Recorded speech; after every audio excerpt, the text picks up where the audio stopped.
Alright, so I'm going to be putting 4 pieces of wood, and I typically put the bigger pieces on the bottom. So this is actually a really big piece. It's almost the same size as the solo stove. So I'll probably just do, let's see how I figure this out. You definitely want some space in between the wood. So either I can move that to the side a little bit, try and put another little piece in there like that. Just try and get a little air in between the pieces of wood instead of stacking them one on top of the other. So here's the 3rd piece.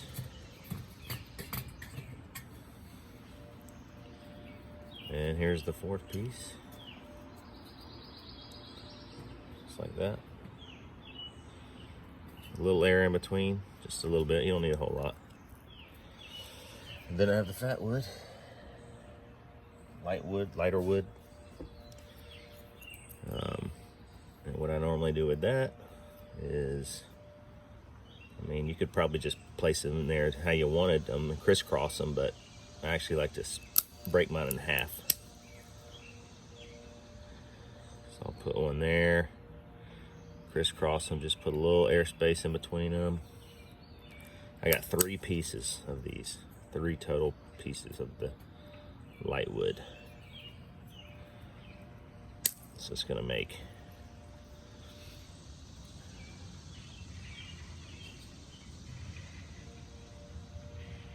quite a few little sticks here. 6 little total pieces of the fat wood there. Like I said, I used 3 total pieces of the fat wood, and now I just light it. See how it's kind of lined up crisscross like that. I like to start from the top down method of starting the fire. That way there's a lot of airflow getting to the fire at the top.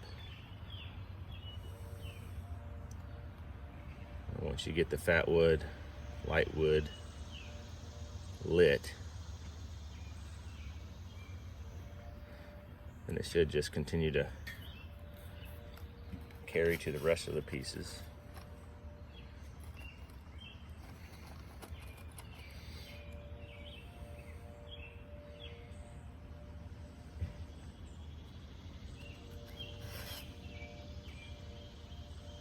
It's just one match. I just use the, you can kind of see this, the little pieces of the wood matches. That's what I like, little pieces of wood matches.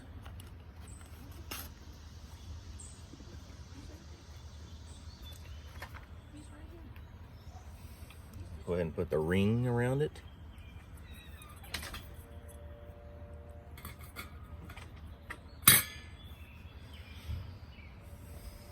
We'll see how it does here. Whoops, there goes one piece. So what happens if it falls down to the lower parts?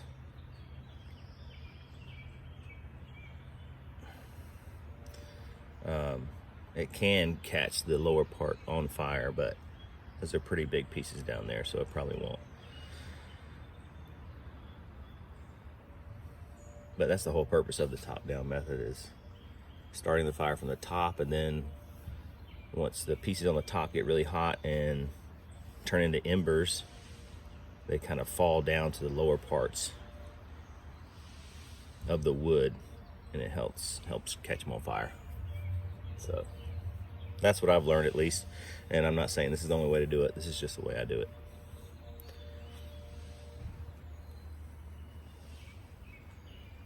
So it takes a little time for it to get started like this. This doggy. I'm sorry, myself. That's all right. Thanks, babe. Knocking on the door to come in. Because I'm not doing it. Alright, I'll leave you alone. Won't mess up your video.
Just want to feel the heat, make sure it's not too close to the camera there.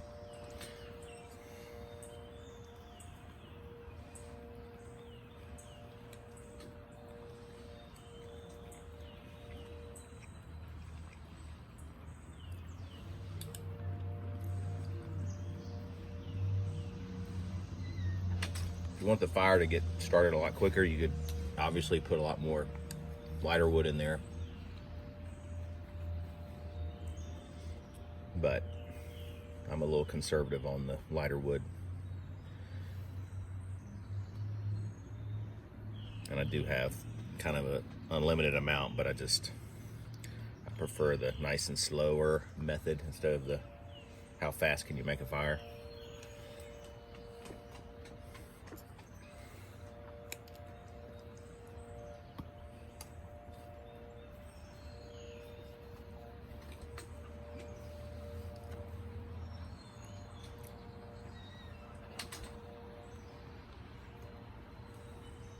If you had a lot of teeny tiny little pieces, almost like shards of kindling, then you could almost use that like lighter wood, fat wood.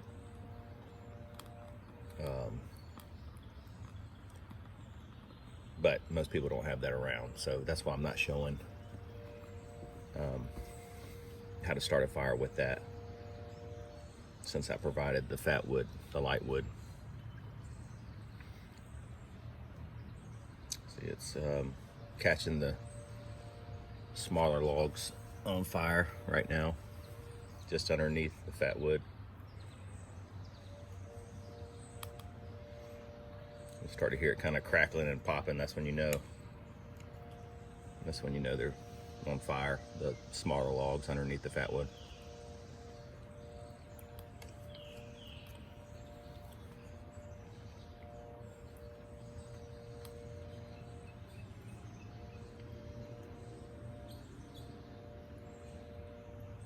And like I said, if you have trouble starting the fire, you can always add some more fat wood. It will definitely help. Make sure the wood is ventilated. You know, got some air spaces in between there. It needs air. Not too large of gaps, just some small gaps is fine.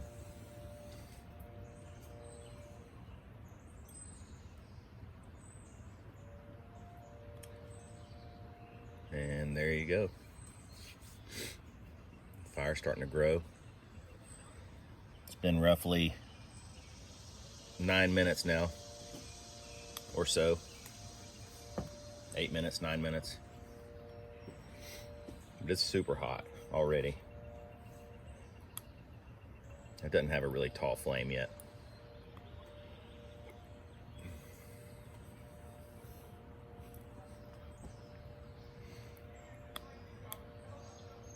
And just feel free to add pieces once the larger pieces really catch a good fire, a good flame. You just don't want to smother it and put too much wood on top once the fire's building.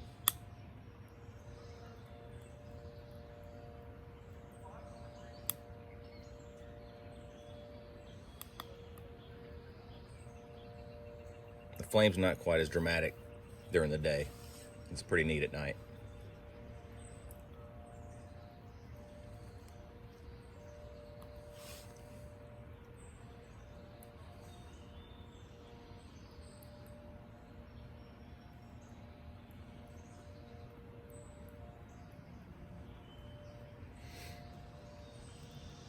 And remember, this is a smokeless, not smoke-free solo stove.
barely see the flame, but it's definitely there.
And it's really hot above it.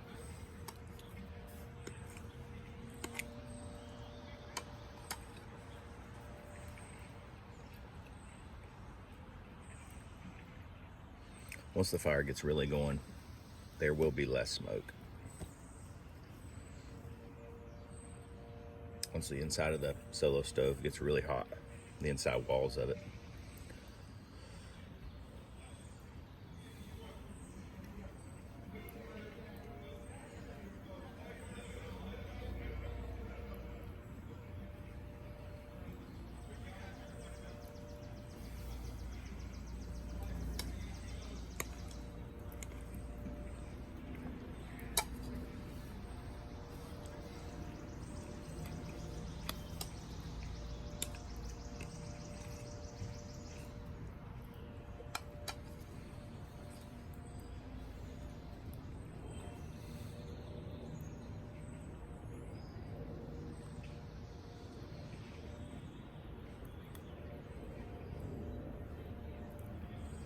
This is just on a glass countertop. Table outside. This is for outdoor use only.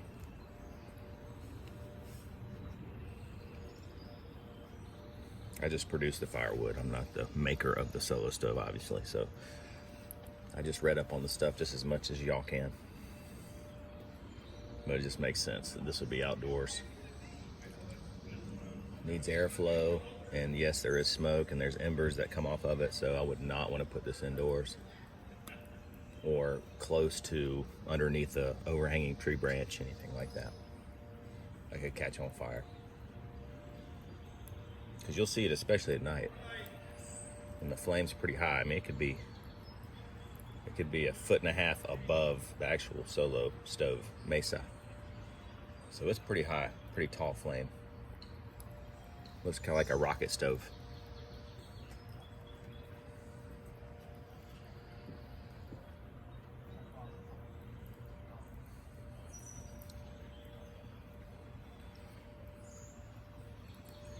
So it's been about 15 minutes now, and like I said, kind of nice and slow, let it build up. But if you wanted a really, really fast fire, then you just throw a lot more fat wood in there at the beginning, and that will definitely help you quickly start a large fire. But if you do it nice and slow, it lasts longer. And it still gives off good heat, but it takes a while to get that really tall flame.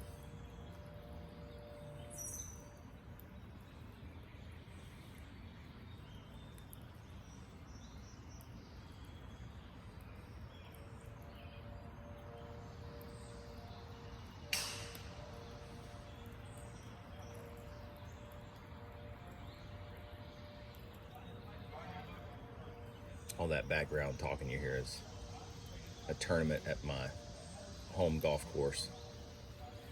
There's a tee box in my backyard. So I'm trying to bring a little country to the country club.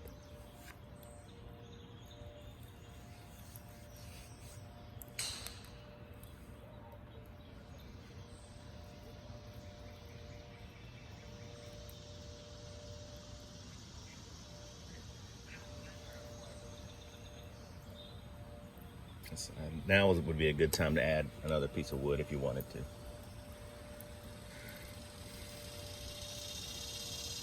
But remember, there was only 4 pieces of wood on there. And if you wanted just a nice, slow fire, I mean, just 4 pieces of wood will last you about 15 minutes or so.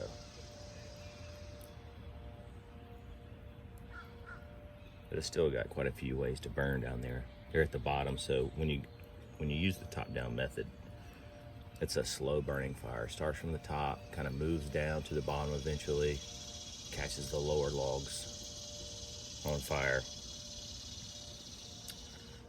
But I believe it gives you a much longer, cleaner burn with less smoke.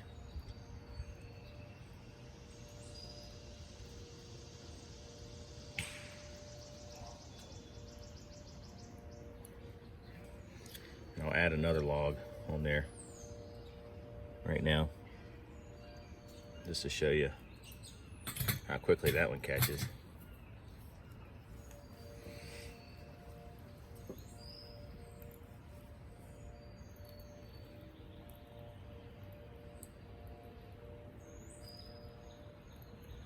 And it's best to keep your firewood below the fire ring.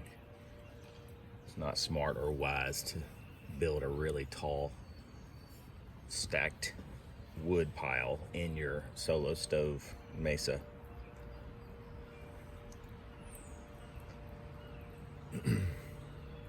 There will be some sparks from this and some embers flying here and there, so you just got to be careful.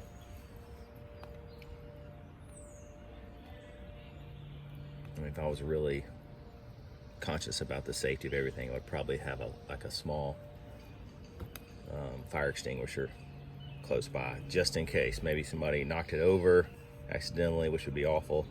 You'd have embers all over the place.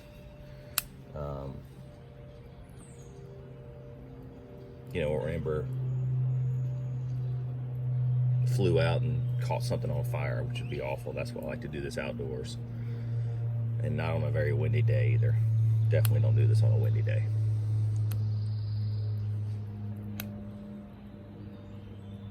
But obviously you'll get the most dramatic effect of that flame at night.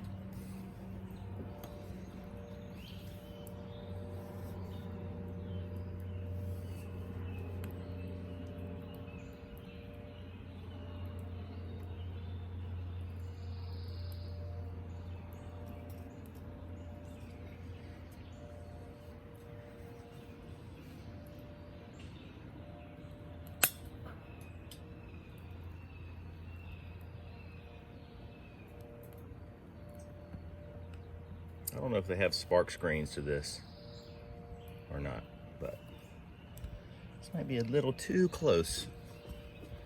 Flame's starting to get a little bigger. The wind's kind of coming my direction, so I'm moving away just a little bit.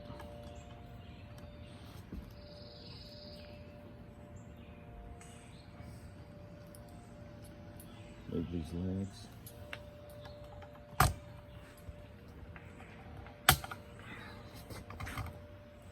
Super amateur, guys. Super amateur.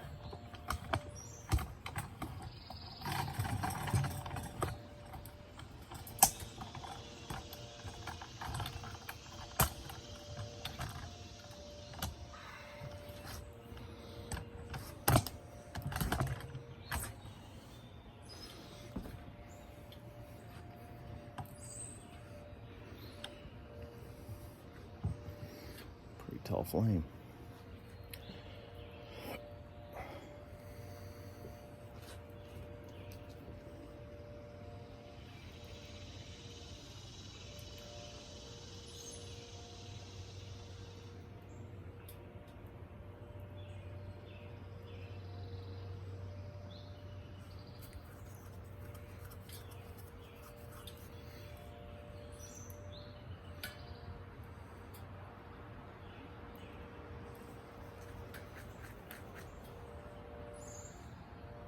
there you go. The beautiful Mesa solo stove.